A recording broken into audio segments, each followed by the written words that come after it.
Hello everyone, আসসালামু আলাইকুম। আজকে আমরা এসেছি জুলাই গণঅভ্যুত্থান স্মৃতি জাদুঘরে। জুলাই আন্দোলনের এমন কিছু অমূল্য স্মৃতি আর দেয়ালচিত্র এখানে সংরক্ষণ করা আছে যা স্বচক্ষে না দেখলে বিশ্বাস করা কঠিন।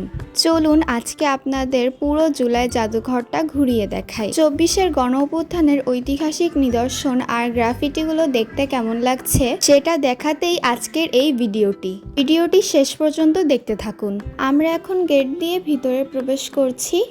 আপনারা কে কে এই জাদুঘরটায় গিয়েছেন কমেন্টে জানাতে পারেন।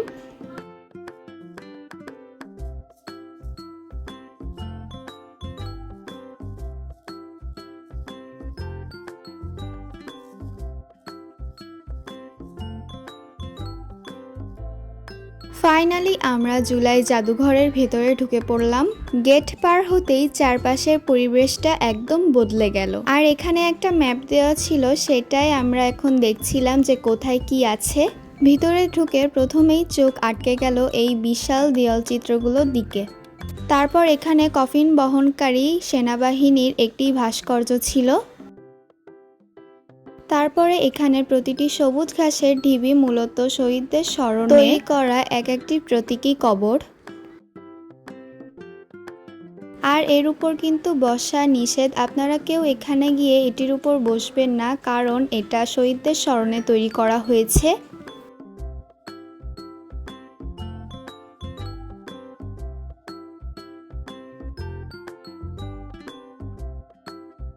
তারপর আমরা আরো একটু সামনে গেলাম। এখানে রয়েছে শহীদ আনাসের হাতে লেখা সেই বিখ্যাত চিঠিটি। মিছিলে যাওয়ার আগে সে তার মাকে এই চিঠিটি লিখে গিয়েছিল। আমাদের এই ভিডিওটি যদি আপনাদের কাছে ভালো লেগে থাকে তাহলে প্লিজ আমাদের চ্যানেলটিকে সাবস্ক্রাইব করে আমাদের পাশেই থাকবেন। আর যারা আগে থেকেই করে রেখেছেন তাদেরকে অসংখ্য ধন্যবাদ।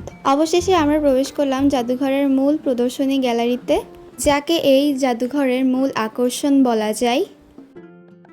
এর ভেতরে পা রাখার সাথে সাথেই পরিবেশটা একদম বদলে গেল। আর আমরা যেদিন গিয়েছিলাম সেদিন কিন্তু জাদুঘরে অনেকটাই ভিড় ছিল।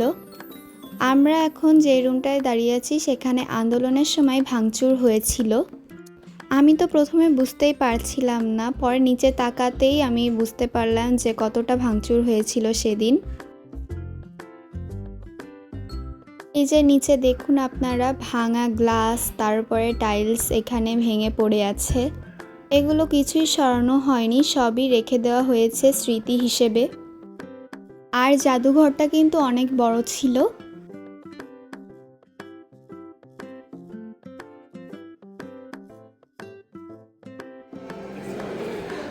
শেষ রাতের সময় এখানে ঘুরে ঘুমাতো।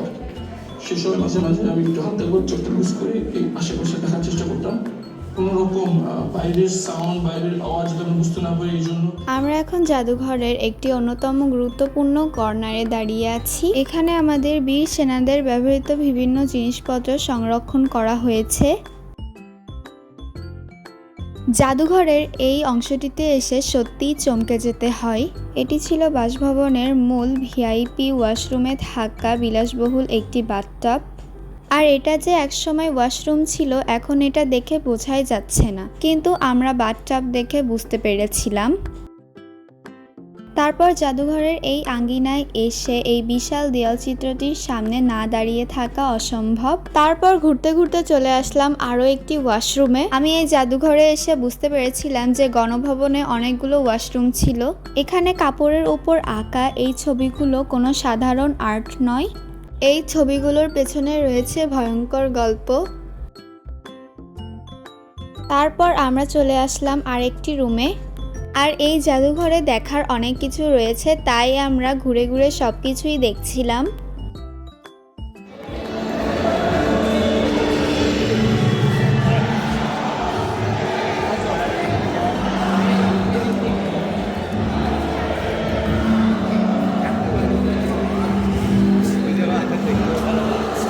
এখানে অ্যানিমেশনের মাধ্যমে দেখানো হয়েছিল শহীদ আবু সাইদকে কিভাবে গুলি করা হয়েছিল। By the time Hussein was shot, the crowd had already dispersed, and no warning was given before live fire was used. In this camera from Jamuna TV, we can clearly see that Abu Sayyid was isolated and not part of a crowd when he was shot.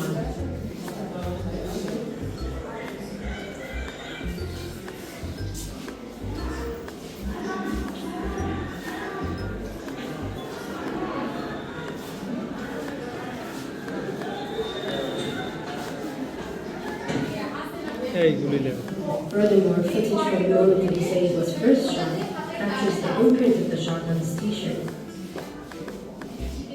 By tracing the extent of its spread, you can then ascertain the trajectory of the first shot.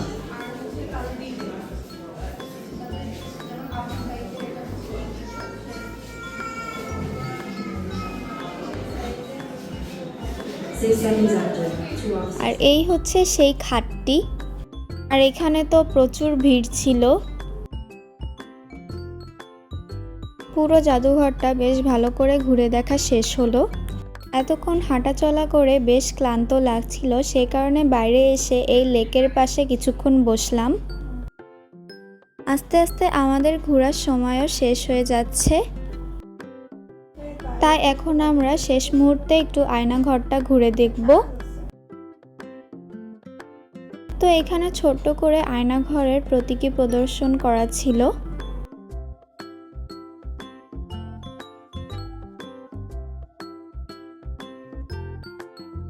আর আমি এটার ভিতরে ঢুকে একটু ভয়ই পেয়েছিলাম, সেটা আপনারা expression দেখেই বুঝতে পারছেন। আর আমরা এখানে বেশিক্ষণ থাকিনি, কারণ বাইরে মাইকিং করা হচ্ছিল জাদুঘর ত্যাগ করার জন্য, কারণ একটু পরে জাদুঘরটা বন্ধ হয়ে যাবে। আমাদের এই ভিডিওটি আপনাদের কাছে কেমন লেগেছে সেটা কমেন্টে জানাবেন। আবার নতুন কোনো ভিডিও নিয়ে দেখা হবে। আজকের ভিডিওটি এই পর্যন্তই। সবাই ভালো থাকবেন, সুস্থ থাকবেন। আল্লাহ হাফেজ।